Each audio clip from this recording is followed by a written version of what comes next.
Now you go through there. Come on, you come past me. Good dogs. Hello, welcome to Gardener's World. At this time of year, one of the key things you can do to keep the garden looking good is just keep propping and supporting it. There is a tendency for things to flop a bit and sag. Just go around propping plants up, staking them, supporting them. Just keep that energy going for a few more weeks. Now, today we have a special program because we shall be devoting it to gardening and health. Both the good health that so many of us feel when we are out in our gardens in all weathers, surrounded by plants and a place that we love. It does us good. But we're also looking at gardening and ill health and the growing awareness that gardening can help alleviate the symptoms of both mental and physical pain. So for the next 60 minutes, we shall be looking at that close relationship between gardening and the quality of our lives. Coming up on today's programme, Arit visits the Blackthornne Trust Physic Garden in Kent, where therapy, gardening and socialising go hand in hand. Coming to Blackthornne, each part and each stage of the programme brought me back to life. And Adam has been to visit a garden in Oxfordshire created for and by people living with Parkinson's. You get the chance to actually do things that you forgot you could do again. And surprisingly, when you come here, you suddenly find out that you think you've got a problem, but next minute you're on your knees putting plants in.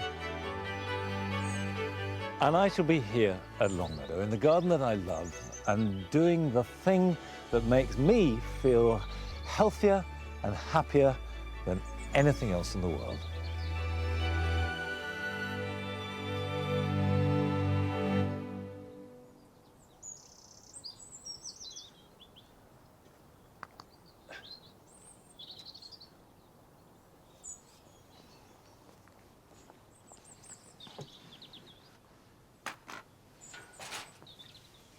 I normally use these bean sticks to support beans or clematis or any other climber. But today, this is acting as a measuring rod because I want to trim these RSUs. That's going to be done in 2 stages, and I'm using this stick to make sure that they are all the same height. And the problem with RSUs is they start out life, like all of us, slim and upright and not needing any support at all. But then, like most of us, middle age kicks in, gravity starts to have a stronger effect, and they sag in the middle. Now, you can tie them up, and these are all tied, and that helps a lot. But if you can trim them from early on, they do hold their shape much better. But the first thing I want to do is to take the tops off, and then I'll tackle the sides.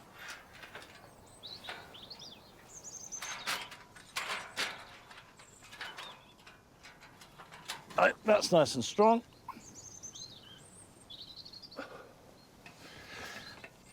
Here we go.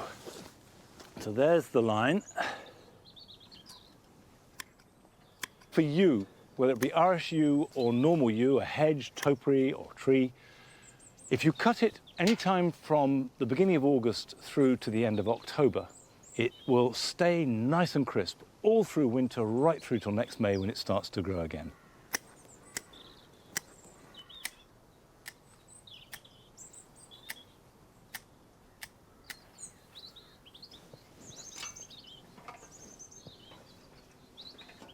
Having established the height, that is not half of it, because the next stage is to trim the sides. And they are a lot more shaggy than they look because they're tied in at the moment with strong twine.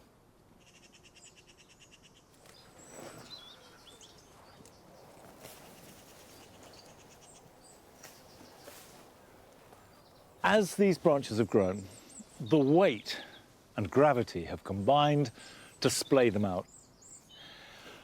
And if I had cut these back regularly when they were young, they would be shorter and much denser, and they would have stayed upright. So that's the first lesson. If you have bought a fastigiate yew, clip it regularly, once a year, every year from the moment you get it. However, what I'm going to do is give it a light trim and then tie it all back up again.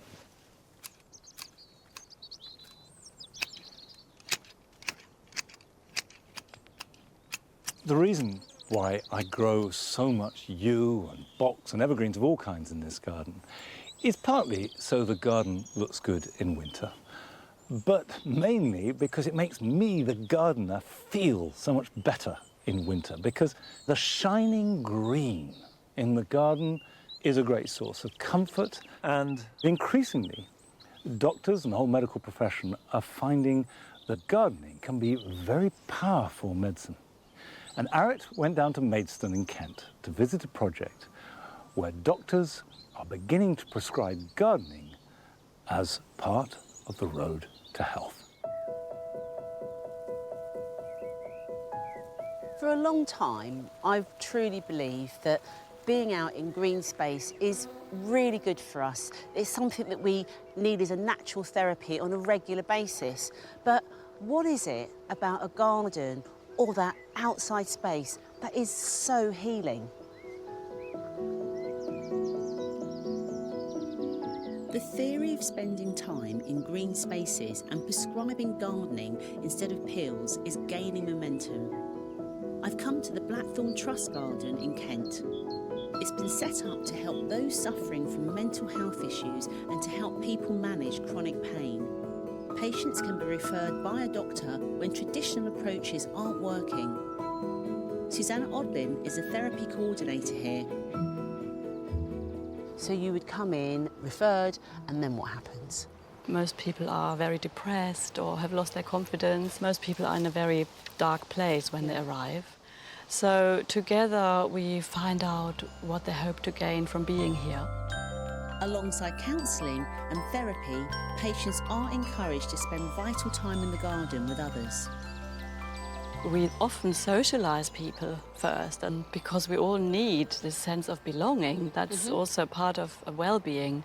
The garden can be a very safe and gentle place to start. Some of the people would say, I feel completely dead inside. So working in the garden enlivens the senses again. And the senses are really our gateway to the world. It's really lovely, isn't it, thinking that that living material can quite literally bring somebody back to life again, really. Absolutely. They base their principles on the teachings of the respected scientist and philosopher, Dr. Rudolf Steiner, who believed in a holistic approach to gardening, where plants and people benefit each other in a symbiotic way, much like that seen in nature. Lisa has been coming here for nearly 2 years after a car accident left her with chronic back pain. I was never really interested in flowers, plants, or anything before my accident and before finding Blackthornne. Now, they're just wonderful, the beauty of them and the peace that it brings to me. I get lost in it. What do you think you'd be doing if you wasn't at Blackthornne? I'd probably be at home, laid flat, with lots of medication, and not really doing anything. But coming to Blackthornne, each part and each stage of the programme brought me back to life.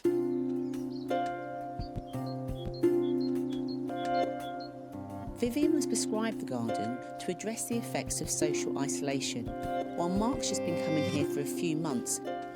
So, Mark, what brought you to Blackthornne?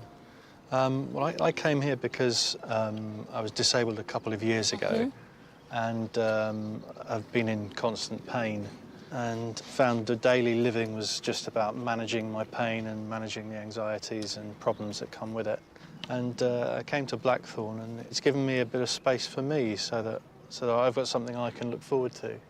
There's something about being sort of close to the plants. It really makes you feel sort of grounded and connected. And that's what this place does. It makes you feel connected.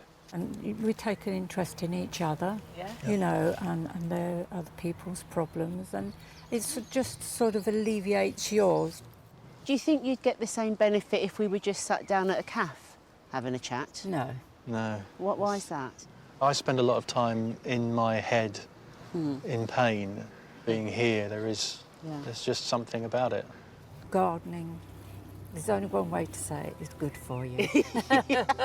It certainly is.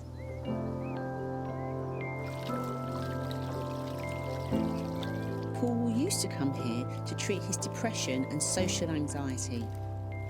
So, do you think you know what it was specifically about the gardening that was helping your particular condition?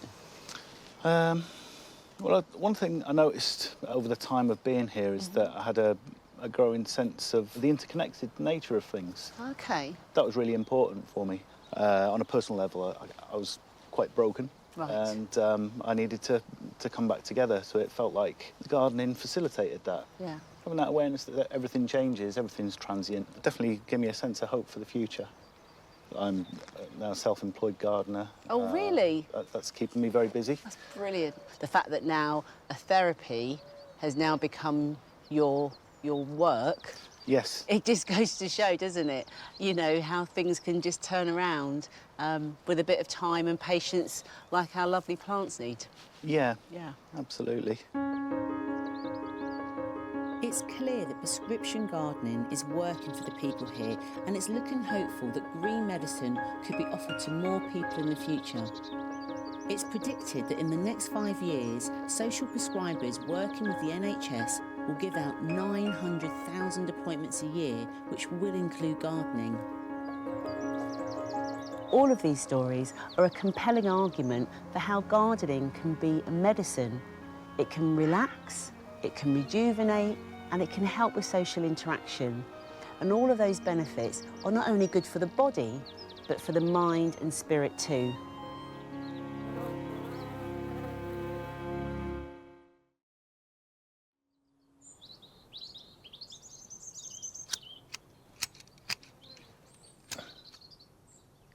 I do think that it's really good that the medical profession are seeing gardening as something that they can prescribe and use as part of their armoury to heal people. And given that the stats show that 1 in 4 people at some time in their lives do seek help for mental health problems, there is clearly a real need for everything possible. And I know for myself that when things are really bad, if I can get myself out into the garden and start to garden, I invariably feel better. That however you come at it, whoever prescribes it or gets you to do it, gardening heals. Now, I don't know if I've healed this tree, but I think it looks better. It's been topped, it's been cut back, it's been tied up, it's had another trim, and now I've just got another 7 to do.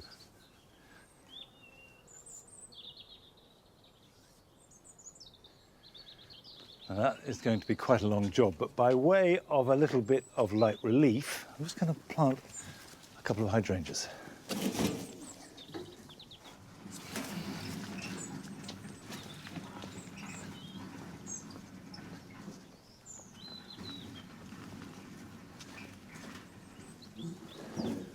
I've got very keen on hydrangeas recently. They used to be desperately unfashionable. I'm delighted that more and more people are growing them. Now, the first one that I'm going to put into this gap here is perhaps the most popular current variety of all, which is called Annabelle. This is a hydrangea arborescens, and its distinguishing feature are these great mop heads or white mass flower heads, and likes sort of semi-woodland, so it's good for shade. It's hardy, certainly down to about -25, which will cope for most of us. I often get letters about people saying that they haven't flowered. Almost invariably, it's because they've got too dry. So one thing they hate more than anything else is drying out too much.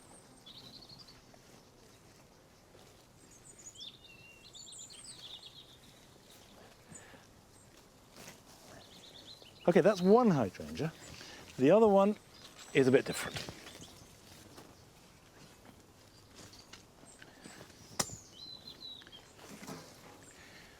Whereas Annabelle is almost muscular in its profusion of flower, the lace caps, like this one, this is Hydrangea villosa, are very different. The foliage is different, and also the flowers are much more floaty. They're elegant. Nevertheless, they grow in much the same way, and light dappled shade is perfect. This will grow up to about 5 foot, so a very good plant for a border because it's not going to block it out or dominate it, yet at the same time it's going to have real presence and substance. Now, it is really important I give these a good soak.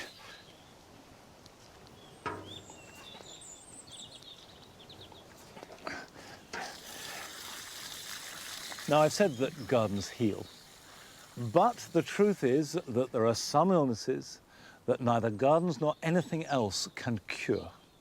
But what gardens can do is improve the quality of life, however ill you are. And Adam went to South Oxfordshire to visit a community garden set up by those with Parkinson's disease.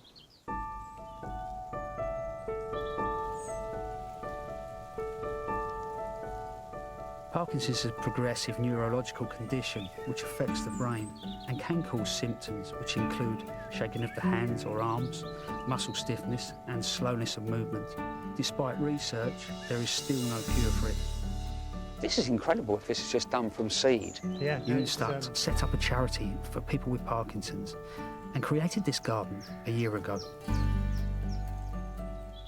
Who's involved? How does it work? It's friends, family, and the message has gone out from there. And that's what we're all about with the Parkinson's element, really, is to kind of create awareness and get people involved, really, and a sense of community. When were you first diagnosed? I was diagnosed when I was 41, which is 7 years ago now, because I was working at the time. You know, I've got a young family, and you know, you've been given this diagnosis of this, you know, progressive degenerative condition. What do you do? So actually, from my point of view, it's a case of trying to crack on and do the normal things, but actually the acceptance of the diagnosis is huge. So what do you feel the garden brings to the community? It brings a space that people can come and relax. The availability to talk about Parkinson's. They have the mindset of kind of, you know, they're going to be interacting with people with disabilities.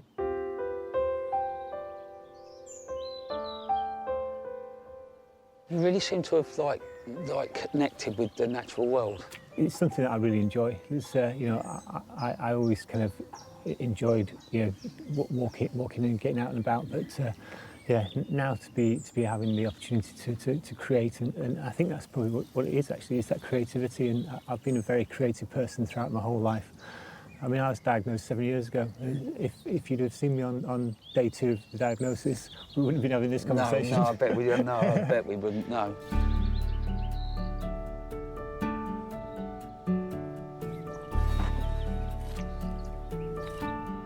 I'm really impressed with how much they've achieved. They always seem to have a project on the go.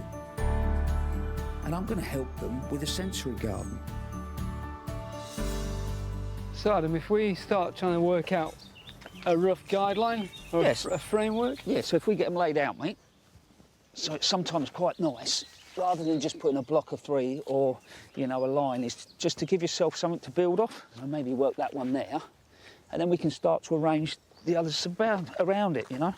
So today we're creating a garden which is all about the senses. Is there an importance of that connection with Parkinson's itself? There is in many ways. A lot of Parkinson's sufferers actually lose the sense of smell. But if you can't use your smell, you've still got the sense of touch. So how often do you come down here? I get down as often as I can. You get the chance to actually do things that you forgot you could do again. A lot of people with Parkinson's have problems with balance. And surprisingly, when you come here, you suddenly find out that you think you've got a problem, but next minute you're on your knees putting plants in. And you think, well, how did I get here? So when were you first diagnosed? About 9 years ago. Yeah. The way I describe it is that my world fell apart.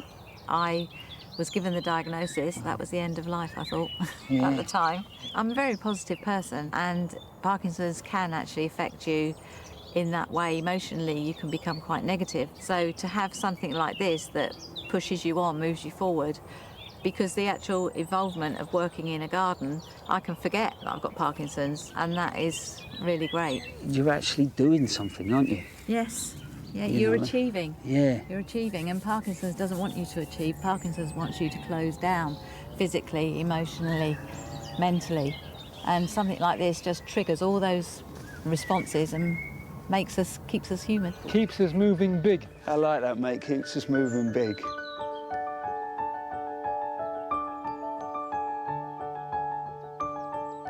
Do you know, one thing that strikes me straight away about Parkinson's is it could be incredibly isolating. And this garden, even as a social space, really breaks those barriers down. And then on top of that, it's educating the community. Paul Mayhew Archer is a stand-up comedian and co-writer of Vicar of Dibley. He has Parkinson's and is a regular visitor to the garden. What I really love about coming here is that mostly I'm in a community where people are moving very quickly, and I'm moving very slowly. But plants grow very slowly. They grow at totally even more slowly than me. So I feel sort of at what you're at speed. Yes, I'm up to speed, if not in excess of speed of the plant. I think what's blown me away today is how you've all found your way. You know, Ewan's found the garden, shared the garden. You've got your humour. Yeah. You know, but bringing those together. Yes, and I think it's very important that we do share these different things with communities. Sharing the space has been one of Ewan's biggest aims. He's invited students from the local primary school to help create a bug hotel and plant up a wildlife area with the volunteers. What he's done is he's got children to come in, do some gardening, which is fun, and then along the side of it, they discover about Parkinson's and discover that people with Parkinson's are not strange beings, they're just normal beings who just happen to have an illness. What sort of insects do you think we're going to find in there? Spiders. Yeah, lots of spiders, I bet. How big do you think that one's going to grow? I think it's quite tall, isn't it? Quite tall, yeah. The great thing about having Parkinson's is that if ever there's anything difficult to do, you know, like heavy lifting or heavy digging or anything, I can just say, I just can't manage that. So I can get out of doing anything at all labour intensive. You've got it probably worked out. And I can say at any point, I just need a bit of a lie down now, thank you very much indeed.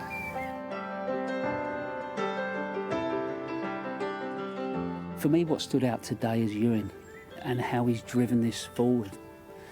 It's like the stone that's been dropped in the pond and it's just rippling out into the community.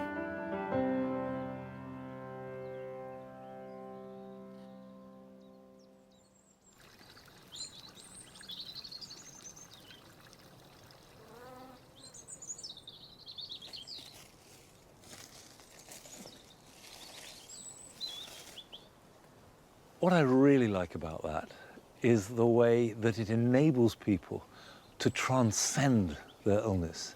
It must be so easy, especially when you're first diagnosed, to be defined by such a serious disease as that.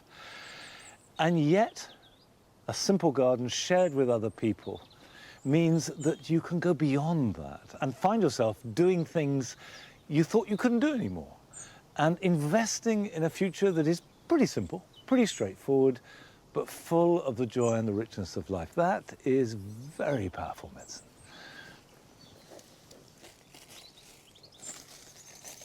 This is Radicchio Palmarosa, and it's been a good year for it. But by this time, what you can get are the outer leaves closing over the inner ones, and rather like bald roses, forming a carapace, which then rots, and the whole thing looks rather nasty. But you can just take them away, and don't worry if they're a bit slimy, because underneath they will be fine. And the other thing about all chicory is that you cut it off and it regrows.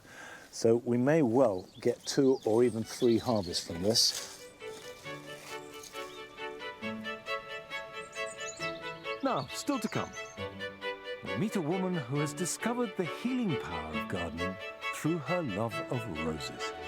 I've had these desperately dark days and had no idea really what was happening. I just believed that it was how everybody felt.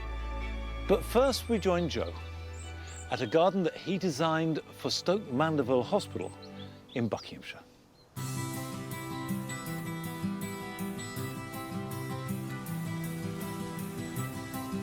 Garden design is always a challenge. It's brain stretching, and working with the elements can be testing. But sometimes the brief is really, really big. Just over 2 years ago, the windows of the National Spinal Injuries Centre at Stoke Mandeville Hospital looked out over shrubs and grass. But with uneven paths and a slope, it was out of reach for many patients. The nature of spinal injuries often involves long spells in hospital and many challenges, including the potential loss of privacy. But a charity called Hydrangeas Garden is on a mission to build an accessible garden for every NHS spinal centre in the UK. Jackie Martin-Loff is the head gardener here. The brief for the garden was to create a very beautiful garden, 365 days a year, that was patient-friendly for a patient in a chair or in a bed, so no right angles, smooth curves, but also for them to be able to reach some of the flowers and tend to some of the flowers, or to come along and pick the sweet peas. That was also an important part of the brief. But the list of requirements went on. Patients in wheelchairs and beds are extremely vulnerable, so the paths had to be wide and the surface pancake flat, because even the tiniest bump can be extremely painful. So the first thing to do was bring in the diggers. In all, around 2,500 tonnes of earth were removed. Beds were built, the surface smoothed. And we came up with this. Almost half an acre of flat landscape garden to give patients access to nature and more independence. It's also got an accessible greenhouse big enough for 2 beds and an outdoor garden room, where they can make a couple with their families and sit indoors or out. There's a series of seating pods, all created with these sinuous curved lines, and they vary in sizes. So some are larger for larger gatherings and some much smaller, intimate spaces. And the planting for privacy at the moment are things like the grasses and the verbena, but over time these yews that have been planted, and they're going to create these organic blobs and add a little bit more height. And if you're in a wheelchair or a bed, it won't take long before it creates that separation between the areas.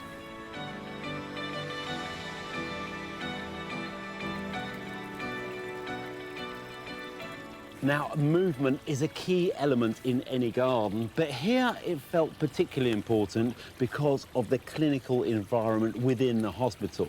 So the way to get movement in is through moving water, which also adds a lovely sound too. And then we've got this curved wall behind it, which bounces the sound around the garden and into the wards when the doors are open.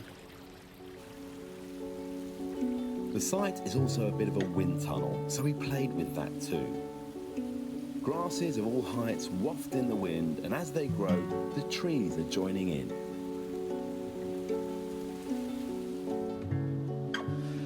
Fundamentally, I wanted to celebrate nature in all its glory and bring it right into the hospital grounds, in fact, right up to the hospital windows and doors.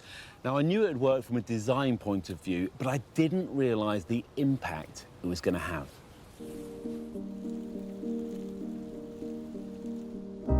Hannah Mosin is 18. She's had multiple operations for a spinal cord injury.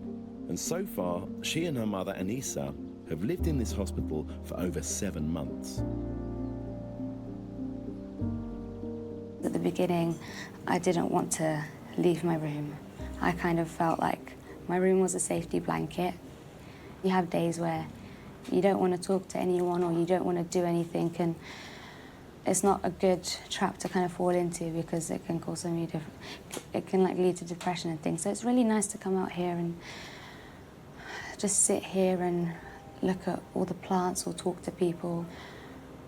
But now I love getting up and coming out here. I look forward to that during the day. When Hannah was being hoisted and was in the bed and able to move, it was quite nice. We were on this ward and they would bring her bed out, the whole bed, Even if she said no, they say, no, you need to get outside and get some fresh air. And so we just come out with a bed, and you have multiple beds in here. And the families, like sitting with their loved ones and just enjoying the plants and the air, and it's really lovely.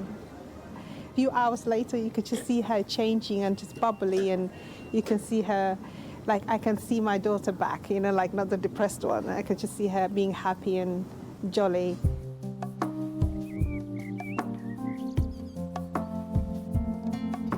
Sarah Wilson came to this spinal unit 9 months ago as a result of a horse riding accident.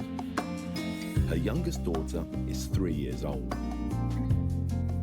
Having children visit you in hospital, children by nature are quite noisy at times. So being able to come out here and they can play and just have some space where you feel that that's okay, rather than you're waking someone up or, you're in the way in a ward environment, it's made a big difference to them. Previous hospital I was in, I was on a top floor ward with no windows, very hot, very stuffy, very uninviting environment for children. But here, they love coming here, love visiting me, which is amazing. As well as the patients tending plants in the greenhouse, there are activities and workshops here, including a recent one about propagation that's open to everyone. They were able to wheel my bed out, and I was able to join in on the propagation workshop, which was really good fun. How was it really, propagating really nice. from your bed or in your bed? Propagating in your bed or on your bed? Both, in and on.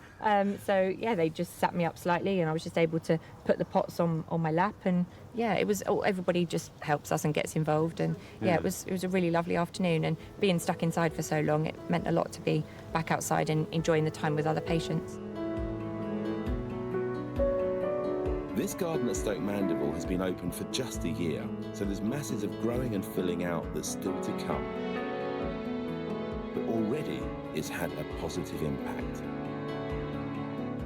I think it surprises us all, really, the power that a garden can have over our mood each time we step out into it. There is one patient in particular who comes out in his electric chair, and because the garden has been designed on these beautiful curves, he follows the curves of the garden and just works his way around the entirety, looking at the planting and taking the garden in several times. He doesn't just do one lap, completely within his own world. Yeah, it's very special. This has been a massive project. I can honestly say this is the most important garden I have ever designed. And it proves to me the power of nature and that gardens really can be life-changing. It's been such a privilege to be a part of it, and the result has been truly overwhelming.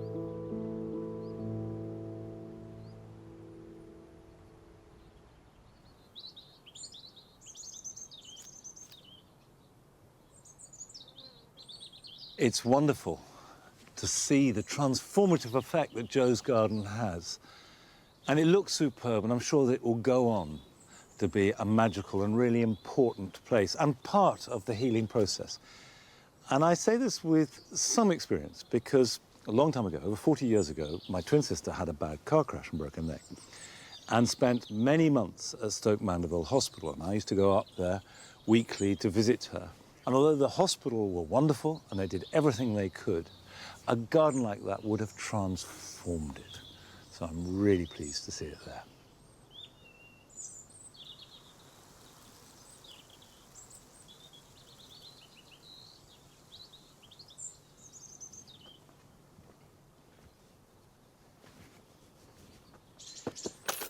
This is a job I always really like, which is planting up spring bulbs in pots, and particularly the group that I'm going to be planting now, which are iris. Now, most people think of irises as bearded irises, but the irises that I love at the beginning of the year are much smaller.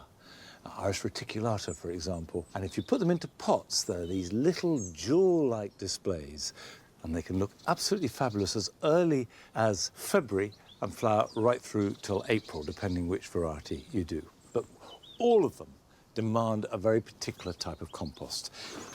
In fact, this compost is the bee's knees because I've mixed up a peat-free coir-based compost with quite a lot of our sieved leaf mould, and the leaf mould opens it out. These bulbs like a nice loose root run, but that isn't enough in itself. We need to go another step beyond that and add plenty of grit. So I'm going to mix them up. So if I put in half a bucket of that and then add the same quantity of grit, that much. Mix it all up.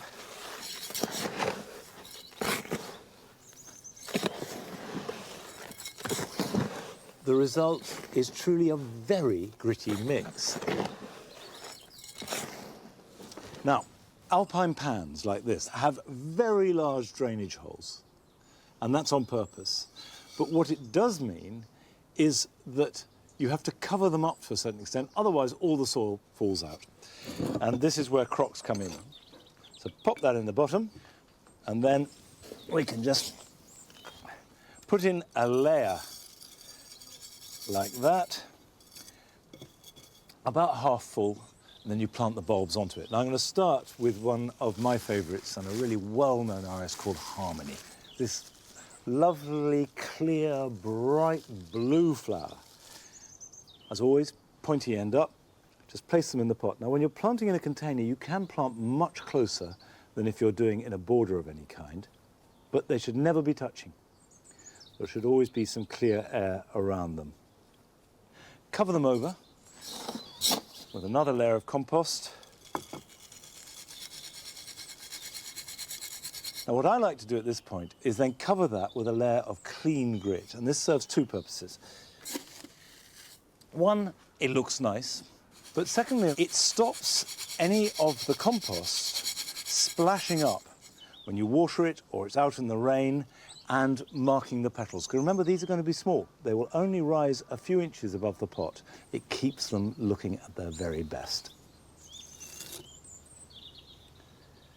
What I want to plant into this little pan is one of my favourite irises.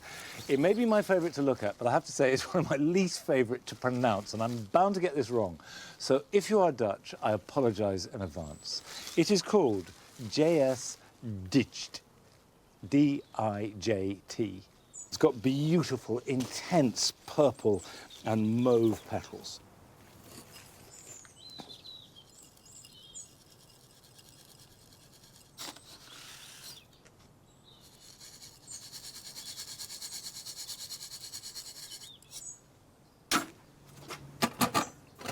Now, at this stage, the thing to do is give them a good water, let that drain, then put them somewhere that is protected but not from cold. It doesn't matter if they freeze absolutely solid, but what they do need protection from is too much rain. Ideally, underneath glass, so they're getting the sunshine but they're not getting the water, and they will be at their very best round about the end of February, the beginning of March. Now, plants have a powerful effect on all of us. I'm talking about these as treasures in the middle of winter. And there's no doubt about it that one of the reasons I like them is because I don't like winter. I get very depressed in winter, and it lifts that gloom. And some people can develop a close, emotional, even spiritual relationship with certain plants that really help them get through their lives. And we went to visit Michelle Thomas in Saffron Waldron, who has developed a deep and abiding love for her beautiful roses.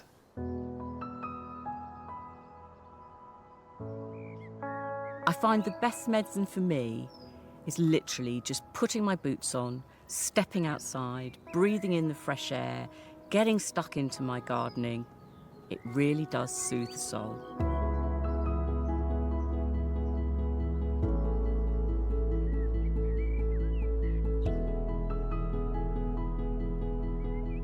My name's Michelle Thomas, and I love roses, I love gardening, and I now have approximately 230 roses in my garden.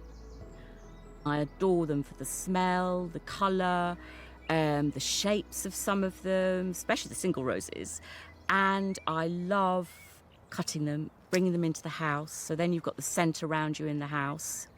I love everything about roses, really.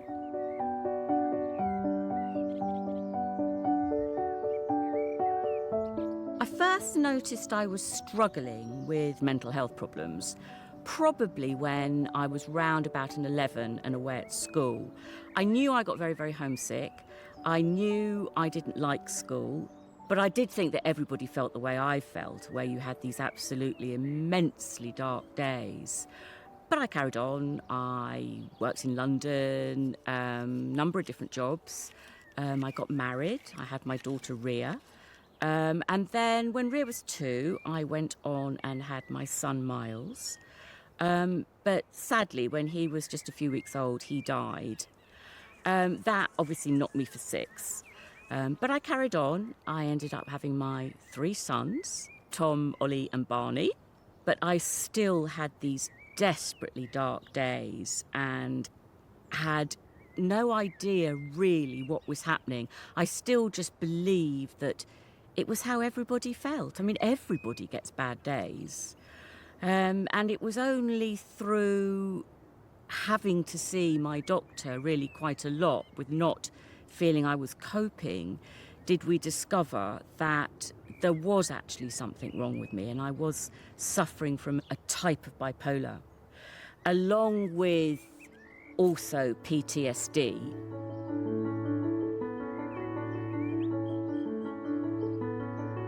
About 27 years ago, my daughter bought me a tiny little rose, but this rose was in a little plastic pot and I kept it in the kitchen. I didn't know back then that you needed to plant roses out in the garden. I kept it inside, its leaves fell off, it looked seriously ill. So then I did eventually bring it outside. I had no borders, nothing, just an expanse of lawn. So I dug a hole and plonked it in. 27 years later, it's still here. We've had our moments when it hasn't looked too great, but I've learnt to prune them, feed them, and it's actually now doing very well. And then the other little ones that I have down here are all from my boys. I added these ones, which I allowed to go much higher, so you kind of get this different shape in the border.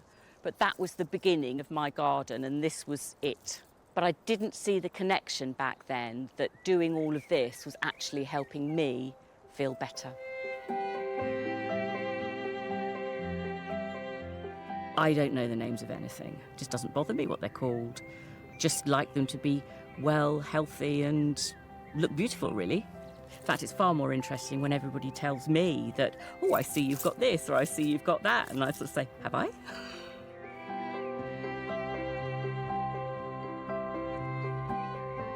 So this rose is actually one that my husband gave me, probably about 8 years ago.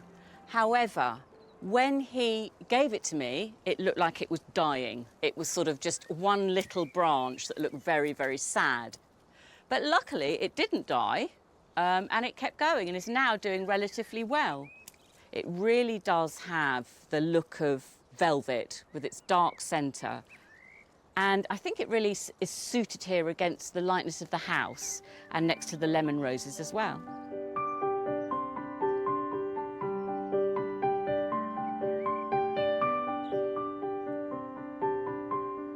This is one of my favourite spots in the garden. I absolutely love sitting here, especially in the evenings, and the sun's going down, but it throws this light out on the flowers in front of me, and the smell is absolutely beautiful. It is so peaceful as it starts to turn dark. It really is a lovely spot to sit. I think my roses have probably done so well because I do care for them. I do my very best to look after them, and in a sense, that makes me feel they must care about me too. 2 years ago, when all my children had left home, I decided I really wanted to do something with the garden, and that's when I discovered the NGS, National Garden Scheme. So I now open to the public. And I think through doing that, it makes me have to garden all the time. You know, you want it looking nice. When I'm mentally not feeling good, I still have to go outside to garden. So in a way, it's almost been the cure. I do love the fact that I'm raising money for charities. But this year as well, money's going to Mind, which of course is for the mental health problems. And that really does matter to me.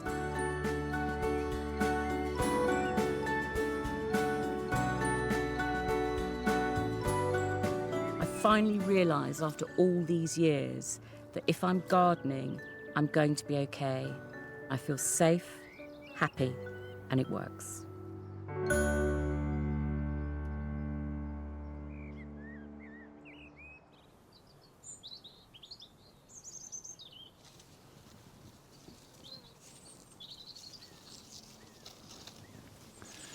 Michelle has learnt the one true secret of good gardening, and that is love. If you love your garden, if you love your plants, that love is returned, and what happens is something bigger than you and bigger than the garden, and that is where the magic lies. Now, I love roses too. This one, called the Pilgrim, flowers magnificently in late May through to early July, and then it has a bit of a rest, and then it comes back. And it started out life as a shrub rose, but it wants to climb. So I've put up good, strong support, and I'm training this shrub up as a climber, and it is starting to climb. So, as far as I'm concerned, that's fantastic, because not only will I have this lovely flower, but I will have it soaring up towards the sky. Now, all of us who garden, whether we feel completely well or if we're struggling mentally or physically, acknowledge that gardening helps. It makes us feel better. But there's very little research being done on this. The good news is that it is beginning. And more people are looking at this and saying, what is going on? Why is this happening? How does it happen? And how can we make it happen even more? And Arit has been to investigate. I was brought up in Hertfordshire, surrounded by a green belt of countryside. But when I moved to London about 20 years ago, I'd get these urges to have to be in nature and would head to Richmond Park. Since then, it has got me thinking that there must be more to being in nature than it just being a nice thing to do. That somewhere in our DNA, we are hardwired to respond to it. American journalist Florence Williams travelled worldwide and gathered scientific evidence which is completely changing the way we think about the impact of nature, green spaces and gardens on us. What exactly was it for you that set you off on your journey? I spent 20 years living in the mountains in the American West, and I had to move to Washington, D.C., into the heart of the city. I felt really anxious being in that urban environment. I felt depressed. I wasn't sleeping well. And I started to really wonder if I was experiencing something people called nature deficit disorder. Right. Which is the idea that when we're disconnected from nature, we just don't feel our best. Yeah. And it turns out that there's a lot of evidence now from different researchers and different laboratories around the world asking these exact questions. And I wanted to go to the places that were really doing the cutting edge research, showing what these different experiences and environments did to our brains and to our bodies. Wow.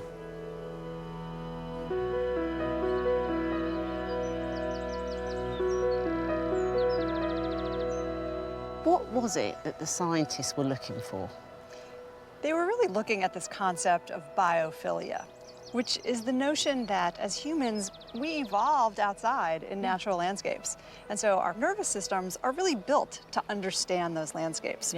So when we're in them, on some level, even subconsciously, we just feel more at home there. Okay, and so was there anywhere in particular that you could see that in action? There is. The first place I went was Japan. And people in Japan are very stressed out. They work really long hours. And so the government is really promoting this idea of forest bathing.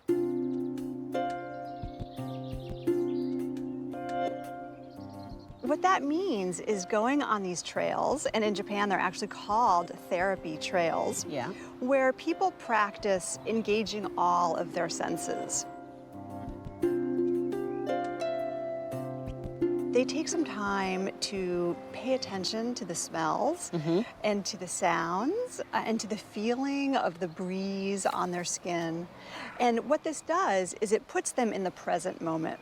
And it turns out the research really shows that if you're after stress reduction, that opening up of the senses really changes your physiology. It can lower your blood pressure, it calms your respiration rate, it actually can lower your cortisol levels, and that's a stress hormone. And this happens after just 15 minutes of being outside, engaging your senses.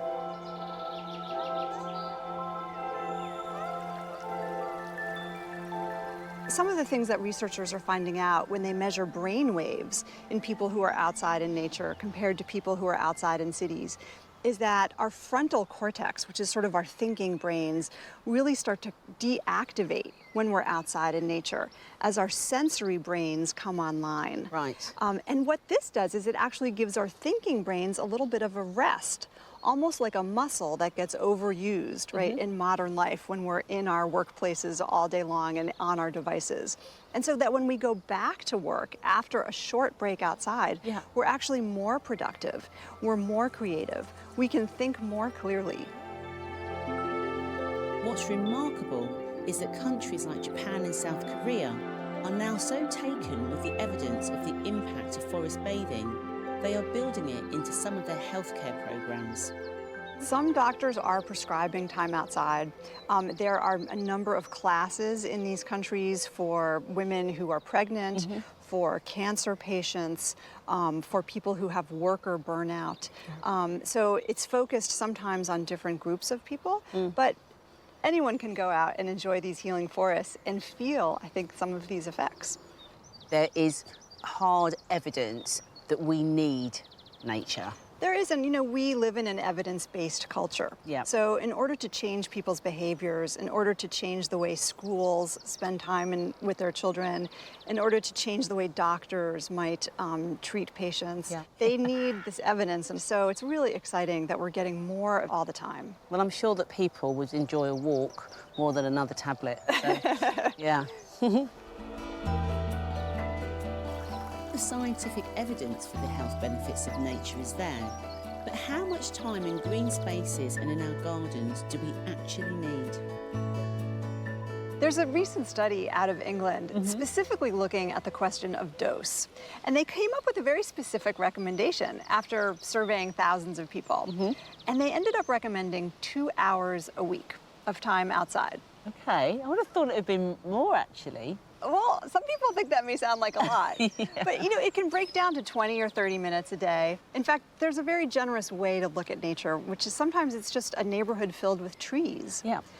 Sometimes it's sitting in a beautiful space or a park, or even a courtyard in your workplace, where you can see some trees, maybe see some clouds, feel some natural daylight. So there are lots of different ways to think about nature. It doesn't have to be something pristine and perfect. It's great to know that all of this evidence just backs up what we know anyway, and that is to be outside in nature. No more excuses. Let's go.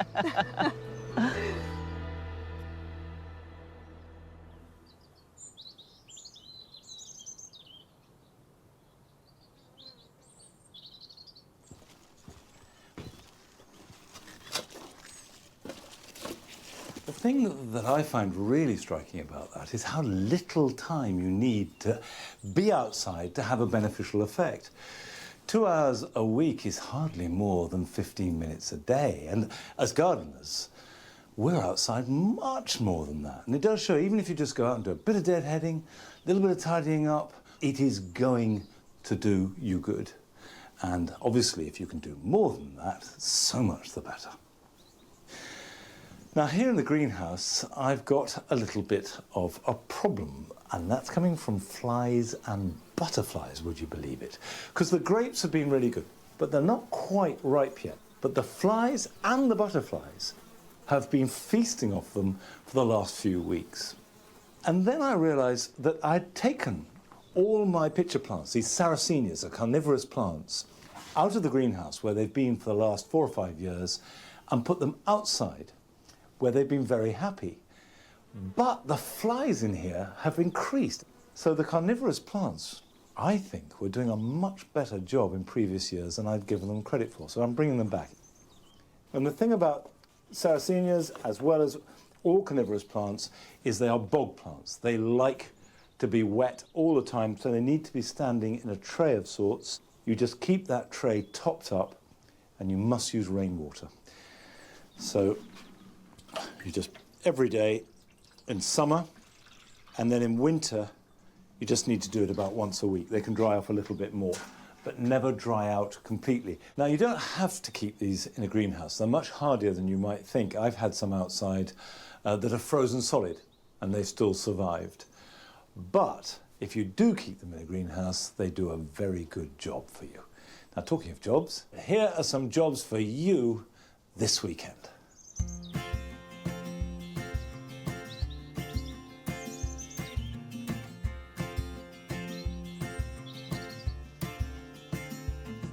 Now is a good time to take rose cuttings. Choose a nice, vigorous growth about the thickness of a pencil. This can be subdivided into lengths about 6 to 9 inches long, but make sure that you mark the bottom of each piece by cutting it at an angle. Remove either all or most of the leaves and then bury the cuttings in a gritty compost so only the top is shown. Put this to one side, it doesn't need any special protection, and leave it over winter, and it'll start to show signs of growth next spring.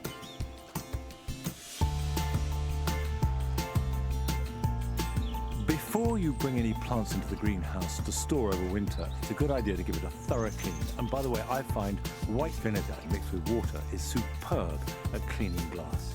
This will do two things: improve the light levels, particularly at a time of year when they're low anyway, and also reduce the risk of virus and disease spreading to your stored plants.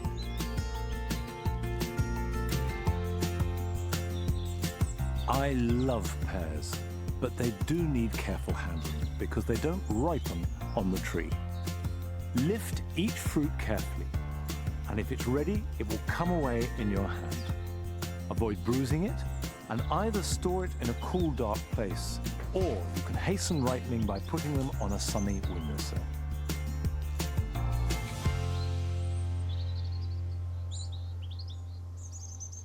Well, that's it for today. And I'll see you back here at Longmeadow next time. Until then, bye-bye.